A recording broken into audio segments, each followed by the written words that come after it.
All right, so I think you guys are the last one. We're back to Portugal. So this is Fitapreta.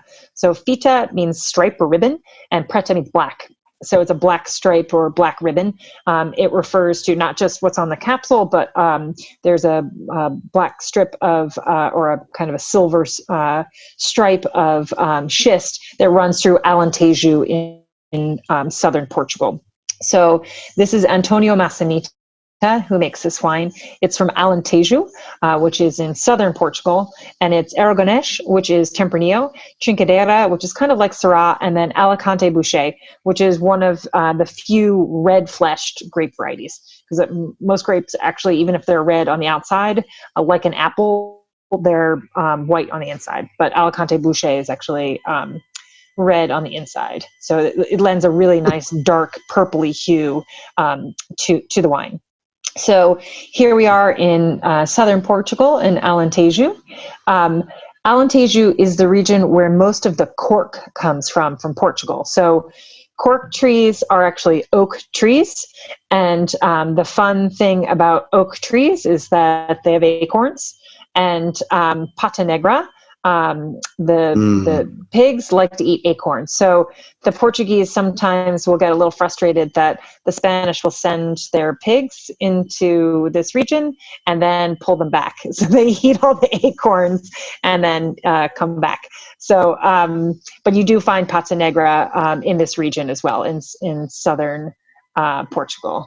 So 3,000 hours of daylight sunlight in this region means you get really good phenolic ripeness. So if you imagine if you're out in the sun for a long time, your skin gets darker. The same thing with grapes. And what that means is there's a polymerization, a poly meaning many, of the anthocyanins, the tannins, just meaning that the tannin that often results from sunlight hours tends to be softer and rounder.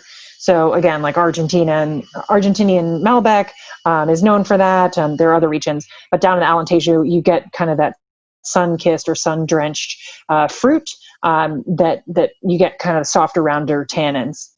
And then this is Antonio Massanita, who is really leading kind of the new Portugal, where they're looking at, again, not just the field blends, but really the soil and individual grape varieties. He does everything gravity fed, moving everything very gently through the winery. Things are hand harvested. Workers' wages that he pays in the Douro are higher than most people around him. So he really is supporting a culture in the Douro, in Alentejo, and on the Azores. So on the islands, the Azores are about halfway between. It takes about 4.5 hours from New York to get to the Azores, and then 4.5 hours to get to Lisbon. So Lisbon is on basically the same latitude, longitude as DC. So he's for us a very important winemaker because we carry all three projects.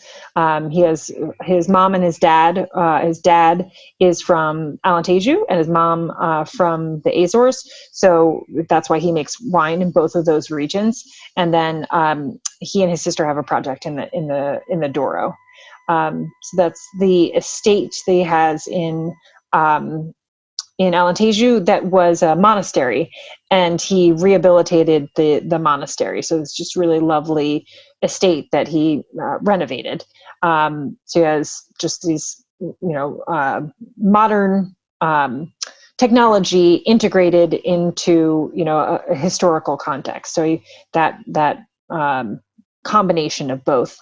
So again, he uses some single varietals and often will vinify separately and then blend together, which is unusual. A lot of times in Portugal, they'll do field blends and harvest everything at once and then blend. Harvest everything at once, and so it's already blended. You can't unblend it. He harvests separately, vinifies, and then blends together. So it's kind of just slightly different than what most people do.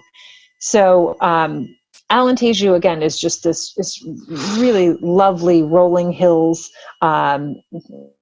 this again kind of sun-drenched land, and then the expression of a well-made Portuguese wine that is, again, hand harvested, sees about 9 months in French oak, and it is, to me, very well made. So you have something that it's almost like a well-tailored suit, in that sense that it just fits really, really well. There's the aromatics, you get a little bit of the violets, a little bit of the black fruit and pepper from Trincadeira, but then there's a little bit of like red currant from the Aragones, and then the Alicante Bouchet has that kind of purple hue to the wine and a little bit darker, almost like cocoa powder character to it, but really kind of silky and soft, and just very drinkable, and probably not like what many people have had from Portugal before. So I don't know, are folks drinking the Fitapreta? Yep. I'm definitely noticing the phenolic ripeness, the ripeness of the tannins. I mean, they're definitely present, but they're still very silky. They're still they're not grainy. They're not kind of clawing. They're they're really, the wine's very approachable and balanced. I'm sorry, go ahead, Jamie. Oh, sorry. No, I'm good. Go, Greg. Yeah. I was just going to say, I have a hard time, I like to liken wines to other wines, and sort of that's, I think, associatively. So that's what I was talking about with the Gigondas and the Chateau Reyes. With this wine, it's not so easy because it's really its own thing. It reminds me to a degree of a Californian Merlot-based wine I had that was one Spectator Wine of the Year called Paloma. So you have the sort of the ripeness and the as you say, that not that dusty, grippy tannin that you can sometimes get from a warm place like Napa, but the berry flavors are different, and you get it's not easy to say this reminds me of something else so much. I guess the closest it would be sort of like a Napa Merlot blended with a little bit of Petit Verdot, something like that, which is a blend that I don't think exists. But that's kind of, the flavors make sense if I think of it that way. Mm-hmm. Molly, we have a quick question regarding something on the back label. It says CVRA on it. And I was wondering if you had any information on that. Is that a general sort of... I was looking, I don't have the Fitapreta. I have Massanita. I have these. I don't have the Fitapreta in front of me, but okay, there it is. Yeah, lift it up. Where is the CVA? Yes. Right there. Okay, Yeah. so yeah. So that's the government. It's, and I don't remember exactly what it is in Portuguese, but it's the commercial Comunidade Regional Vinhos Alentejo or something. Yeah, so it is the official certification or designation that the wine was tasted by. Oh, there we go. Thank you. Yes, Comissão Yeah, I'm not going to be able to say it. My Portuguese isn't that good, but it's the governing body that certifies that the wine is from Alentejo. Comissão Vitivinícola Regional Alentejana. There we go. Yes.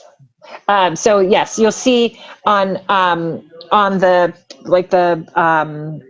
the Norteco has something very similar that certifies that this is from the Minho Valley. So they're just like France, Italy, and Spain. There's a governing body and a tasting panel, and especially for the Douro as well, that certifies that the wines are from that geographical region, that they didn't buy grapes outside the region, and that often it meets certain criteria in terms of yield, and in terms of, again, like, where the grapes are from, the yield of the grapes, and occasionally a flavor profile. So it has to meet that criteria to have that label on it. And if it doesn't, then it goes into a broader category, and typically, you can't charge as much if it's from like a vino di messa or something like that.